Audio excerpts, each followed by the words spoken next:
And when you visit us, before you come in, I do my work on my computer, I play my piano, I have my meals. But the moment a visitor walks in, it turns into a museum. Hi, my name is Alvin. My home is in Intan, a Peranakan Home Museum. It started because I wanted to learn about my own culture.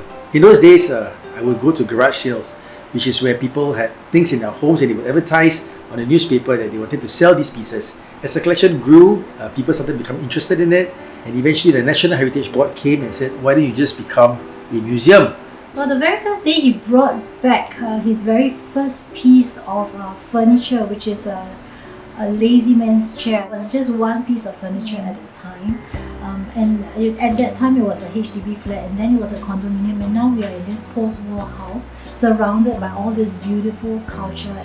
So the Intan is a Malay word, or Baba Malay word. Yeah, Intan means rose-cut diamond. The Peranakan diamonds were quite interesting because it shows the different facets of the diamond. For me, I chose the name the Intan because it shows the different facets of Peranakan culture. We've had elderly visiting us for seniors. We've had blind visit us. I do a little bit of sign language as well, so we've had people with hearing impaired and deaf that visited us as well. Intan is quite easily spelled. The Intan is T-H-E and then I-N-T-A-N. The Intan. Alvin has been a joy to work with. He's a very, very strong collaborator. He's a Peranakan himself, and he's a true believer in trying to keep heritage alive. One of the things we like about Alvin is how he is able to bring heritage to life through his own experiences. Intan is a very unusual museum. Alvin, in the way he designed the museum, it was meant to be something a lot more accessible. Typically, when you go to a museum, you see artifacts all locked away in glass cases. You can't really touch them. There's a certain distance between you and the artifact. So what happens to all this after I'm gone?